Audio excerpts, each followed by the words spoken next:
Di ada di surat An-Nisa tuh ada tentang kalau misalnya istri kamu nggak nurut, ya itu atau istri melakukan nusyuz. Nusyuz tuh semacam pemberontakan ya, semacam nggak nurut, dipisahin dari ranjang atau dipukul gitu.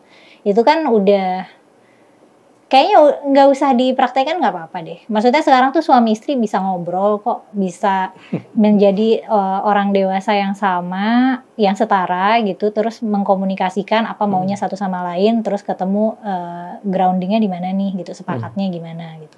Nah mungkin juga itu karena dulu menganggap perempuan itu ya perpanjangan laki-laki gitu, fasilitas buat laki-laki. Jadi aku sih mungkin ini agak kasar, cuman itu kan kayak ngedisiplinin hewan ternak ya nggak sih, atau hewan peliharaan gitu. Kalau misalnya dia nakal gitu, ya pukul. nakal gitu, ya udah kamu masuk kandang gitu. Terus kalau misalnya udah masuk kandang masih nakal, pukul gitu. Itu kan kayak nertibin hewan gitu. Sebenarnya kan itu udah nggak perlu lagi. Shalom puji nama Tuhan, jumpa lagi bersama saya di channel ini. Sobatku, pada kesempatan ini kita akan mendengarkan lagi sebuah diskusi yang sangat luar biasa. Tentunya di sini mereka membahasakan banyak hal yang belum diketahui oleh masyarakat. Oleh sebab itu saudara, tanpa berlama-lama mari kita sama-sama tonton video berikut ini. Halo. Hai Bang Ade. Kita terusin ya obrolan-obrolan pinggir jurang kita. Nah, kita udah ngobrol sekitar 3 kali kalau nggak salah ya. Betul. Bikin acara ini dan sudah ada banyak reaksi dari para netizen nih. Nah, salah satu yang saya harus kutip nih, saya harus rujuk adalah bahwa ada banyak orang yang kaget ketika Anda mengatakan dalam pertemuan yang kali kedua kalau nggak salah, ketika Anda mengatakan bahwa sebetulnya sekarang ini sudah ada banyak hal yang isi Al-Quran yang sudah tidak relevan dengan kondisi saat ini. Dan kemudian bahkan Anda secara cukup mengejutkan bilang bahwa Al-Quran atau agama Islam itu tidak bisa lagi dijadikan pedoman sebagai pedoman bagi kehidupan kita di abad 21 ini. Secara mutlak. Secara mutlak atau apapun. Tapi orang kan tidak melihat apakah itu secara mutlak atau tidak. Tapi yang terpenting adalah Anda mengatakan bahwa tidak bisa dijadikan pedoman. Nah, saya ingin agar pertemuan kita kali ini Anda bisa memberikan pendalaman tuh, penjelasan lebih jauh tentang apa yang Anda maksud sebagai Al-Quran tidak lagi relevan atau Al-Quran tidak lagi bisa dijadikan pedoman bagi kehidupan kita di masa ini. Gitu, silakan. Ya, mungkin ada beberapa hal kali ya. Kan kalau agama tuh ada urusan moral, ada urusan syariat, ada urusan hukum. Nah, kalau misalnya ngomongin hukum kan sekarang kan kita udah bukan hidup di bawah kekhalifahan Islam gitu. Kita udah menjadi warga negara dan tiap negara itu boleh membuat hukumnya sendiri.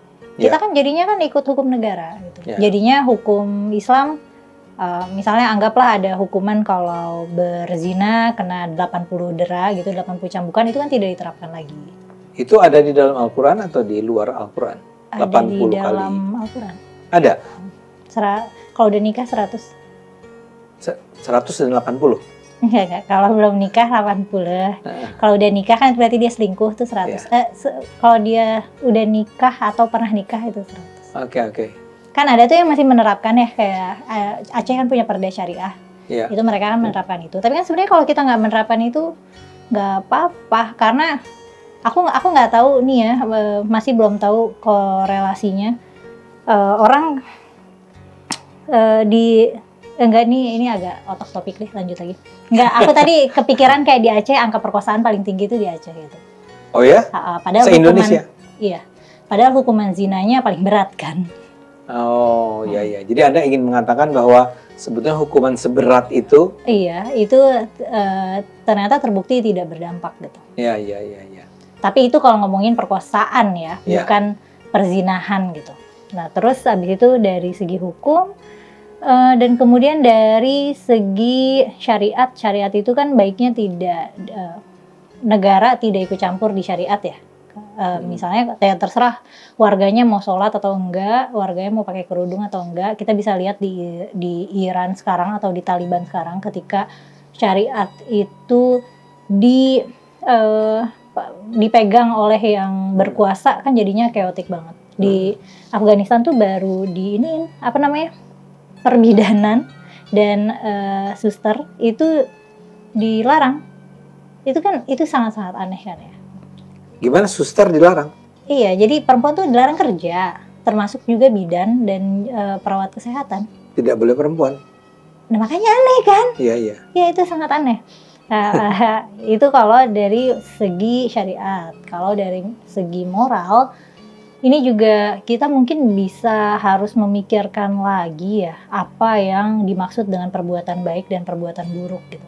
Karena kadang-kadang perbuatan baik yang asas agama, ketika kita dekonstruksi lagi, bisa jadi itu bukan perbuatan baik gitu, tidak memberikan dampak baik bagi diri atau bagi orang lain gitu.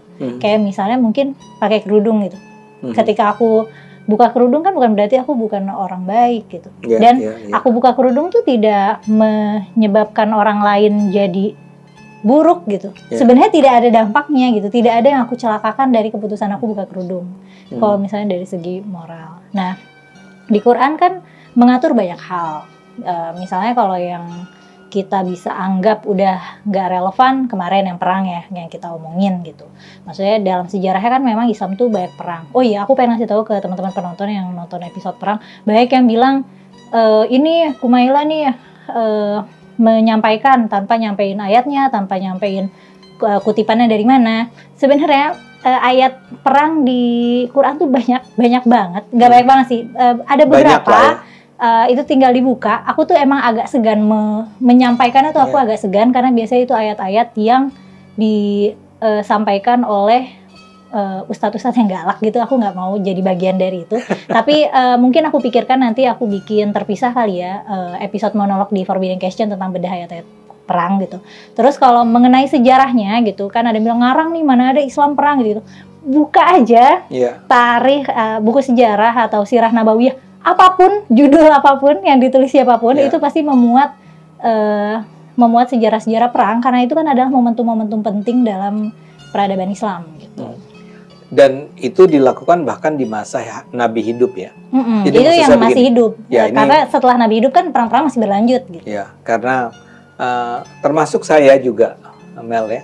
Jadi ada orang-orang yang mempertanyakan kenapa kita harus mengatakan bahwa di dalam Islam perang itu adalah sesuatu yang dianggap diperintahkan oleh Allah. Ya, buat saya seperti yang Anda katakan kemarin kan, ya terakhir kita ketemu, ya memang ada perintahnya. Iya. Kalimat itu kalimat perangilah kan. Jadi memang disuruh berperang. Dan kemudian itu memang dilakukan oleh Nabi Muhammad. Betul. Menganggap Nabi Muhammad nggak berperang tuh menurut saya, iya itu. Ya nggak ngerti aja mereka. Benar. Nggak mau menerima fakta aja. Nggak mau menerima fakta. Dan dalam perang itu seperti yang saya tanyakan pada Anda, orang dibunuh nggak? Ya dibunuh. Bahkan dijadikan budak kan? Ya jadi ini semacam jawaban terhadap mereka yang mengenai episode kita tentang Islam dan perang itu menganggap bahwa kita atau Mela mengada-ada. Saya rasa tidak. Ya, saya yakin itu tidak. Itu tinggal dicek di buku sejarah manapun gitu, itu akan mengkonfirmasi ucapan aku gitu. Oke, kembali silakan. Nah, terus selain itu yang menurutku sudah tidak relevan mungkin itu ya hukum etika perbudakan. Kan udah nggak ada budaknya lagi. Oke, tapi sekarang saya sebelum lebih lanjut nih ya. Pertama-tama adalah Anda tadi membedakan secara khusus tuh antara hukum dan syariah. Iya. Itu bukannya hukum adalah syariah atau syariah itu adalah hukum? Iya, itu pertanyaan menarik sih. Tapi memang bisa begitu. Tapi yang aku bedakan hukum dan syariat itu hukum dalam arti hukuman publik ya, takzir publik. Jadi kalau ada yang mencuri hukumannya apa gitu. Sedangkan ketika aku bicara syariah, iya meskipun benar kata Bang Ade itu bisa berkelindan. Tapi yang aku maksud dengan syariat tuh kayak kita sholat atau pakai kerudung atau puasa gitu. Jadi ketika kalau bulan puasa ada polisi ngegeruduk warteg-warteg yang buka, itu menurut aku violating gitu, nggak boleh ya. Terserah kan orang mau puasa atau enggak gitu. Dan nggak semua orang puasa juga gitu. Oh iya, tentu saja. Jadi itu yang membedakan antara keduanya ya? Iya, yang aku maksud. Makasih Bang Ade udah beringat itu. Nah kemudian, apa lagi ya? Mungkin relasi suami istri. Sekarang kan dinamika interaksi antara laki-laki dan perempuan tentu nggak kayak dulu. Gitu. Sorry, tadi Anda mula-mula menyebut budak. Iya. Oke, boleh nggak dibantu? Ini saya yakin Ini kan penontonnya dari barangkali yang ahli sampai yang seperti saya, orang lagi baca-baca aja dari berbagai sumber kan. Bisa nggak dijelaskan kenapa menurut Anda itu masuknya apa? Hukum atau moral tentang perbudakan itu adalah sesuatu yang sudah tidak lagi relevan untuk masa sekarang? Atau sebetulnya di Quran dikatakan bagaimana? Sekarang nggak relevannya di mana? Iya, karena udah nggak ada budaknya. Dan kalau misalnya kita memperbudak orang gitu, itu kan pelanggaran HAM berat. Sekarang. Saya mau tanya, memang di dalam Quran tidak ada? Tidak ada, Pak. Pelarangan terhadap perbudakan? Pelarangan terhadap perbudakan nggak ada, tapi membebaskan budak adalah perbuatan baik ada. Jadi memang dikampanyekan untuk kalau kamu punya budak, betapa baiknya kalau misalnya dibebaskan, atau kita misalnya membeli budak untuk kita bebaskan gitu. Jadi ada penalti-penalti syariat yang kita tuh bisa menebus pelanggarannya dengan membebaskan budak. Kalau dulu tuh itu opsi. Kan misalnya ada kan Bang Ade mungkin pernah dengar kalau misalnya kita ngebatalin puasa, kita bayar fidyah gitu, ngasih makan orang yang butuh. Nah, itu opsi lainnya selain memberi makan orang yang butuh, kita juga bisa membebaskan budak, opsi saat itu gitu. Tapi dengan kata lain bahwa sebenarnya Islam tidak pernah melarang perbudakan. Tidak, tapi aku sempat mikirin itu juga gitu ya, kalau misalnya sangat menjunjung tinggi kemanusiaan, kenapa tidak dilarang right away gitu? Betul. Kenapa tidak dikampanyekan ini bebaskan semua budak gitu? Bisa jadi mungkin karena takut ekonomi kolaps kali ya, karena kan perekonomian itu berjalan dengan tenaga budak yang tidak dibayar. Waktu itu kan Mekah kan kota dagang, dan yang karyawan-karyawan itu kan budak, dan budak itu kan gak digaji gitu. Jadi kalau misalnya mungkin Islam tiba-tiba ini perbudakan dilarang gitu, pasti resistensinya bukan cuma yang dari agama lain, tapi dari pengusaha-pengusaha yang berkuasa mungkin ya. Ini aku berusaha memahami making sense dari kenapa waktu itu tidak dilarang. Tapi kan artinya kita tiba pada kesimpulan bahwa aturan-aturan di dalam Quran itu sendiri ya, itu sangat bergantung kepada kondisi di waktu. Anda sudah mengatakan kontekstualisasi, misalnya soal perang ya, bahwa perang dalam keadaan tertentu bahkan diminta untuk dilakukan ya. Tapi overall sebetulnya semangatnya adalah damai kan? Iya. Ya. Nah, sekarang soal perbudakan. Jadi kita harus jelas nih, buat penonton juga harus jelas bahwa Islam tidak pernah melarang perbudakan. Ya. Tidak, iya. Dan kemudian betulkah dikatakan bahwa di dalam Islam itu ada ayat-ayat, di dalam Quran ada ayat-ayat yang mengatakan bahwa pria-pria ini bisa meniduri budak-budak perempuannya? Iya, bisa. Itu salah satu kegunaan budak. Bisa dipakai. Bisa dipakai. Bisa. Cuman mungkin ini ya, jadi perbudakan itu bukan ditegakkan oleh Islam gitu. Jadi maksudnya norma itu udah ada dari udah lama banget. Ketika Islam lahir dia sudah ada dan memang sudah berlaku gitu. Dan memang budak itu boleh digauli secara seksual, dan itu memang diatur dalam fikih itu. Jadi kalau misalnya punya budak ya boleh digauli dan boleh dihamili juga boleh. Dan anaknya menjadi anak dia. Anaknya jadi tuan, tapi anaknya nggak bakal jadi budak. Oh, tidak jadi budak ya. Tapi artinya, dan kata lain, penonton harus tahu ya, kita semua harus tahu nih, bahwa di dalam Islam ini isunya bukan cuma soal poligami nih, tapi bahkan sebetulnya kalau saja di saat ini masih ada budak itu bisa memang digauli oleh majikan. Saya mau tanya, apakah menurut Anda apa yang terjadi di Saudi? Kan kita sering mendengar bagaimana tenaga kerja Indonesia yang berangkat ke sana itu kemudian digauli oleh majikannya, oleh majikan dalam artian orang yang menggajinya. Itu berkorelasi nggak ya? Aku nggak tahu, aku nggak bisa menyebutkan itu korelatif, tapi aku akan nyebutnya itu tempat yang nggak aman sih buat perempuan bekerja. Saudi ya, ya. Karena mungkin cara pandang abad ke-7 itu masih bertahan. Karena perempuan, kayaknya hingga baru-baru ini perempuan di Saudi itu kan nggak boleh kerja. Kayak baru-baru ini aja boleh kerja. Iya, memang. Jadi mungkin para laki-laki di sana mungkin melihat perempuan yang bekerja itu tidak ada yang jaga gitu. Jadi mereka merasa tidak melanggar apapun ketika memperkosa perempuan itu gitu. Nah, karena konteksnya juga gitu, budak itu kan cuma boleh digauli oleh tuannya. Nah, kalau misalnya budak itu diperkosa oleh tuan orang lain, itu berarti dia melanggar hak tuan pemilik budak, bukan melanggar hak budaknya. Si perempuan karena secara konsep budak itu tidak punya hak atas dirinya sendiri gitu. Wewenang atas diri budak itu adalah pada tuannya. Pada tuannya, oke. Sebetulnya itu kembali menunjukkan betapa mungkin ini memperkuat, mengkonfirmasi apa yang Anda katakan bahwa ajaran-ajaran itu mungkin bukan semua ajaran ya, itu bisa menjadi tidak relevan dalam kondisi sekarang. Iya, karena dulu kan kita belum, umat manusia ini belum mendevelop konsep hak asasi manusia. Itu kan konsep yang relatif baru ya gitu. HAM ini ya? HAM ini kan relatif baru kan, baru nggak tahu setelah perang dunia kedua. Ya. Yang dirumuskannya? Enggak, lebih awal. Saya nggak berani menjawabnya sekarang karena saya harus mengingat-ingat apa yang berkaitan sama Magna Carta atau apa gitu ya. Itu tapi, mungkin dan bertahap juga sih. Jadi nggak tahu finalisasinya. Sebetulnya pasca Renaissance. Jadi pelan-pelan kan. Iya benar. Sejalan dengan perkembangan demokrasi, terbangunlah sebuah gagasan bahwa manusia semua sama, dan karena itu mereka masing-masing setiap manusia itu punya hak asasi yang sama. Ya, dan Islam to some extent sebenarnya punya konsep itu. Jadi memang tadinya kan sangat hierarkal sekali. Jadi ada suku yang kuat, ada suku yang lemah. Kadang-kadang suku yang lemah nih ditindas sama suku yang kuat. Nah, setelah ada Islam, jadi semua orang Islam tuh sama di mata Tuhan gitu. Jadi to some extent mengarah kemanusiaan mengarah secara progresif tuh iya gitu. Oke, karena Anda menyebutnya, saya merasa harus mengomentarinya ya. Anda mengatakan bahwa Islam itu mengatakan bahwa Tuhan memandang kita semua sama. But at the very same time, ada budak. Gimana Anda menjelaskan itu? Nah iya, itu makanya. Makanya aku tadi bilangnya to some extent. Ya. Karena belum nyampe ke level konsep kemanusiaan yang kita pegang sekarang.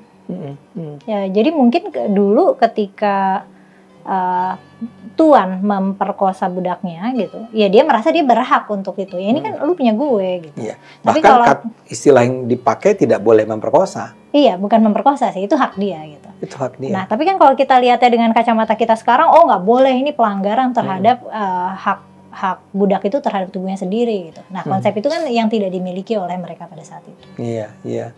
Ini kemudian ini membuat saya berpikir tentang bahwa misalnya kita sering mendengar gimana ISIS misalnya itu memperlakukan perempuan dengan sedemikian rendahnya, ya barangkali juga datang dari bisa. Nah, justru itu bisa jadi rujukannya dari teks-teks suci yang sebenarnya udah nggak relevan. Dia pikirnya suci dan harus dijalankan. Betul. Padahal sudah tidak relevan. Iya. Jadi saya ingin mengingatkan supaya penonton jangan marah-marah nih ya. Yang sedang dilakukan oleh Mela adalah berusaha menunjukkan kenapa dia pernah mengatakan, hati-hati loh sama ayat-ayat itu. Ayat-ayat itu lahirnya di kondisi tertentu, abad tertentu. Jadi kalau kita terapkan begitu aja sekarang, mungkin memang udah nggak relevan. Contoh terbaik yang tadi minggu lalu kita gunakan adalah perang. Sekarang Anda memberikan contoh lain, perbudakan. Setuju ya? Setuju. Oke. 1, perbudakan. Semoga-moga penonton bisa paham nih. Jangan terus marah lagi ya. Marah juga nggak apa-apa. Marah juga nggak apa-apa. Namanya juga manusia. Selain perbudakan, apalagi yang menurut Anda contoh tentang tidak relevannya apa yang diatur di Al-Quran? Mungkin etika rumah tangga kali ya. Etika rumah tangga? Iya. Apa tuh maksudnya? Ada di surat An-Nisa tuh ada tentang kalau misalnya istri kamu nggak nurut, ya itu atau istri melakukan nusyus tuh semacam pemberontakan ya, semacam nggak nurut, dipisahin dari ranjang atau dipukul gitu. Itu kan udah kayaknya nggak usah dipraktekkan, nggak apa-apa deh. Maksudnya sekarang tuh suami istri bisa ngobrol kok, bisa menjadi orang dewasa yang sama, yang setara gitu, terus mengkomunikasikan apa maunya satu sama lain, terus ketemu groundingnya di mana nih gitu, sepakatnya gimana gitu. Nah mungkin juga itu karena dulu menganggap perempuan itu ya perpanjangan laki-laki gitu, fasilitas buat laki-laki. Jadi aku sih mungkin ini agak kasar, cuman itu kan kayak ngedisiplinin hewan ternak ya nggak sih, atau hewan peliharaan gitu. Ya. Kalau misalnya dia nakal gitu, Ya pukul. nakal gitu, ya udah kamu masuk kandang gitu. Terus kalau misalnya masih udah masuk kandang masih nakal, pukul gitu. Itu kan kayak nertibin hewan gitu. Sebenarnya kan itu udah nggak perlu lagi. Di masa itu memang begitulah ya, relasi suami istri seperti itu. Ya di Qurannya begitu, berarti kan itu representatif ya. Ya. Bisa jadi sebenarnya Nabi Muhammad enggak. Kalau Nabi Muhammad bisa jadi enggak karena ya? Terutama ke Ibu Khadijah ya, karena Ibu Khadijah kan dulu bosnya. Terus gap usianya jauh ya, Ibu Khadijah tuh jauh lebih tua dari Nabi, beda 15 tahun mungkin. Oh ya, selama itu ya? Iya, jauh, udah mah mantan bosnya. Udah gitu kan Nabi Muhammad ini kan yatim piatu, penggembala, dan Khadijah ini adalah wanita terpandang gitu. Aku sih enggak, dan mungkin itu alasan kenapa Nabi tidak mempoligami Khadijah. Segan pasti. Dan bisa jadi pemodal dakwah pertama kita Ibu Khadijah. Karena beliau sangat kaya raya. Ada tuh beberapa ahli sejarah yang mencoba mengkuantifikasi kekayaan Khadijah, dan itu kayak luar biasa kaya gitu. Aku juga lupa berapa. Ya. Setara berapa ya. Tapi apakah kemudian Nabi Muhammad melakukan hal serupa? Artinya mungkin bersikap santun, bersikap nggak pakai mukul gitu ya terhadap istri-istri dia berikutnya? Nggak pernah, justru Aisyah biasanya tentang relasi suami istri yang banyak meriwayatkan itu Aisyah. Aisyah tuh sering menekankan betapa Nabi itu memperlakukan istri-istrinya dengan lembut sih. Gitu. Jadi sepertinya kalau dari sisi Nabi nggak ada testimoninya nih Nabi melakukan kekerasan gitu. Tapi apakah memukul itu boleh? Di Quran bilangnya boleh, meskipun ada nih penafsiran-penafsiran yang baru yang memakai kacamata feminisme. Katanya kata idrib di situ tuh artinya bukan mukul gitu. Mungkin artinya membelai. Enggak ya?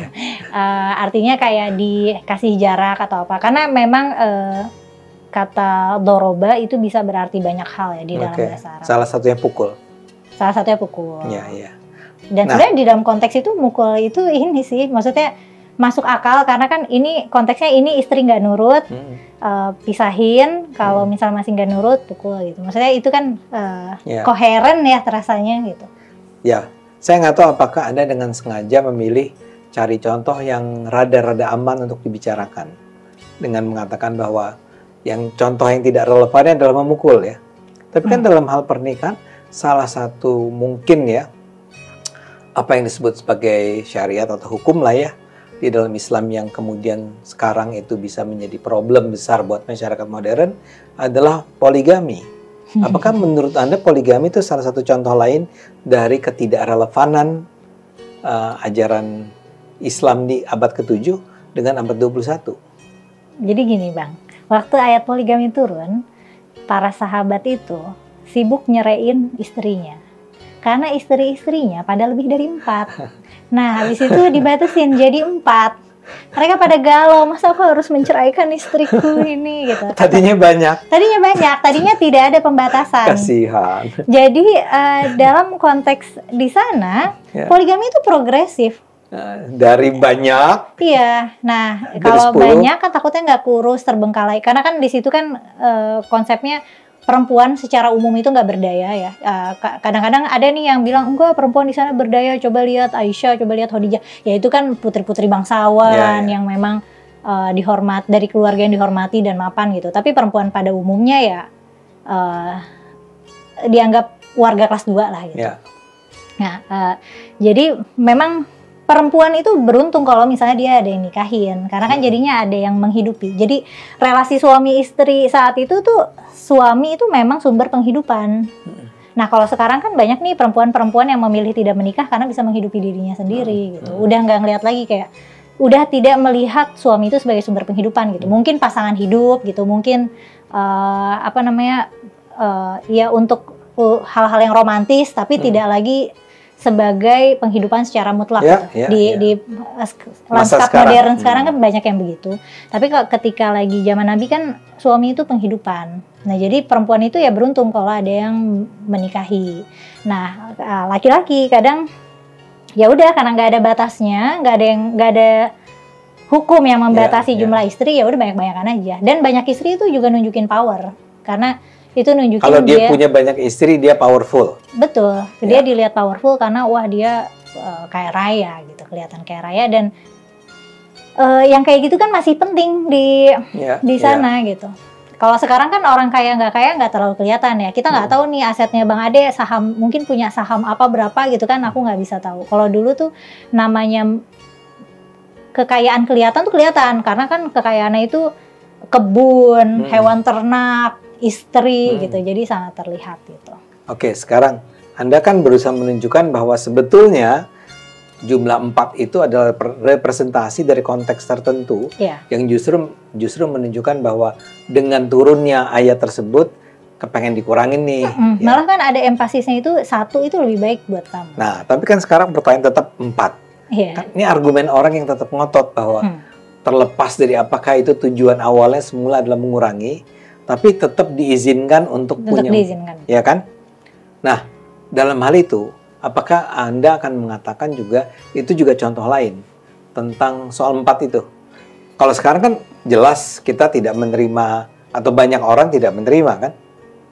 Banyak orang tidak menerima, tapi kayaknya di tempat kampung-kampung gitu masih dimaklumi. Sekarang kita bicara tentang, barangkali saya nggak tahu, tapi barangkali kita secara umum bicara tentang kayak norma globalnya gitu ya. Iya, norma globalnya itu Frau Newpont gitu ya.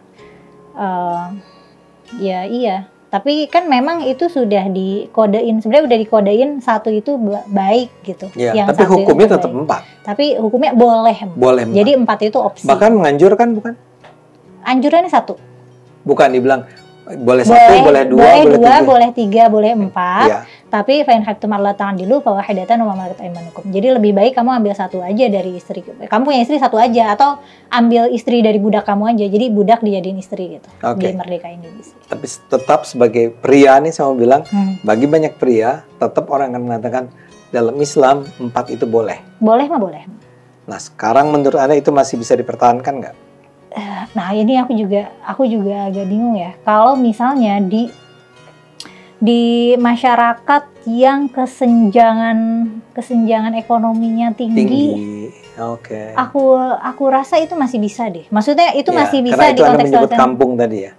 Iya, jadi perempuan-perempuan yang rentan, yang memang tidak punya keterampilan untuk sustain dirinya sendiri, mungkin bagi mereka akan merasa beruntung kalau misalnya ada yang ngambil mereka jadi istri kedua atau istri ketiga, istri keempat. Tapi mampu misalnya. Gitu ya? Iya, tapi mampu. Ini kalau lagi ngomongin konteks ekonomi ya.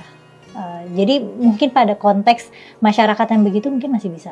Oke, tapi barangkali kita bicara tentang masyarakat yang rata ekonominya, ya seperti kota-kota kita lah ya, kota besar kita, mungkin kayaknya sih tidak lagi.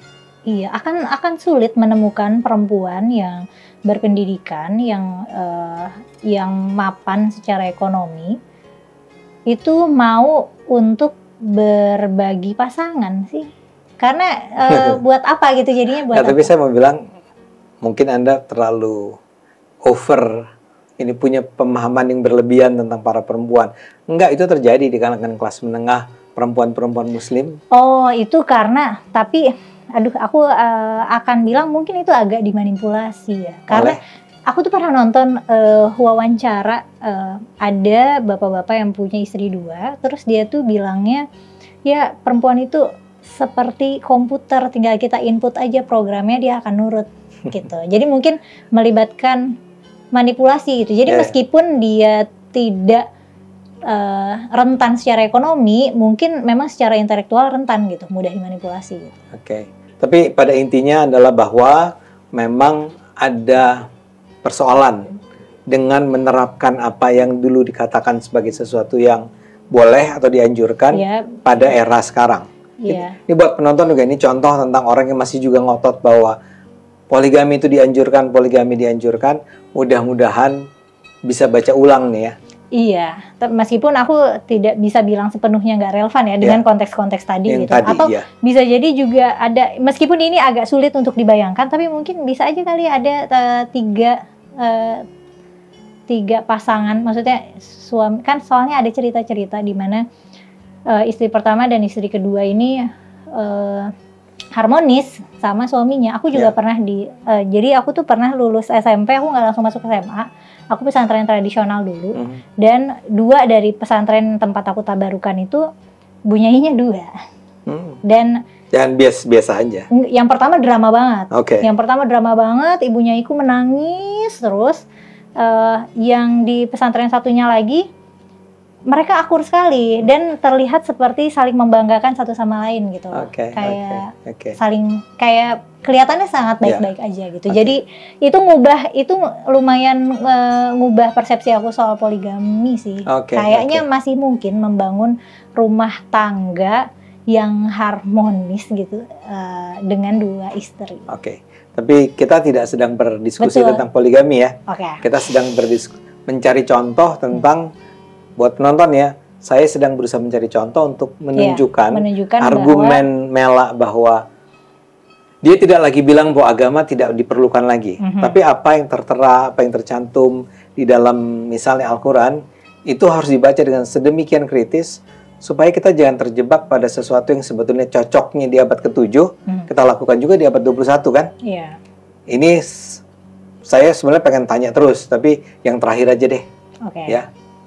Warisan. Sebenarnya ayat waris di Al-Quran adalah ayat yang paling panjang dan paling detail ya. Jadi diatur. Tapi sebenarnya ayat waris itu tidak memiliki kekuatan yang lebih tinggi dari wasiat gitu. Jadi ketika pewaris itu punya wasiat, hukum waris nggak diberlakukan dengan strict, nggak apa-apa. Itu ada dalam Al-Quran? Itu ada dalam Al-Quran. Tapi gini, masalahnya di Indonesia sekarang ini itu hukum waris kalau buat orang Islam, kalau misalnya terjadi percekcokan nih antara saya dengan saudara saya, terus akan dikatakan bahwa ya udah terapkan aja hukum Islam. Dan ketika hukum Islam itu diterapkan adalah laki-laki dapat 2 kali lipat dari perempuan, ya kan? Itu betul. Itu betul, tapi melihat pada konteks di sana mungkin itu memang yang adil karena laki-laki itu provider keluarga. Dia, di masa itu ya? Di masa itu seorang laki-laki menafkahi anaknya dan istri-istri, dan ya kalau istri banyak ya, menafkahi istri dan anaknya, sementara kalau perempuan mendapat warisan itu 100% milik dia. Buat dia. Perempuan nggak punya kewajiban menafkahi, laki-laki punya kewajiban menafkahi di sana gitu. Kalau sekarang kan udah banyak yang double window ya rumah tangganya. Breadwinner-nya nggak satu. Apa? Breadwinner itu pencari nafkah. Breadwinner ya. Breadwinner-nya berdua gitu, kolaboratif. Nah, tapi ini contoh yang bagus nih.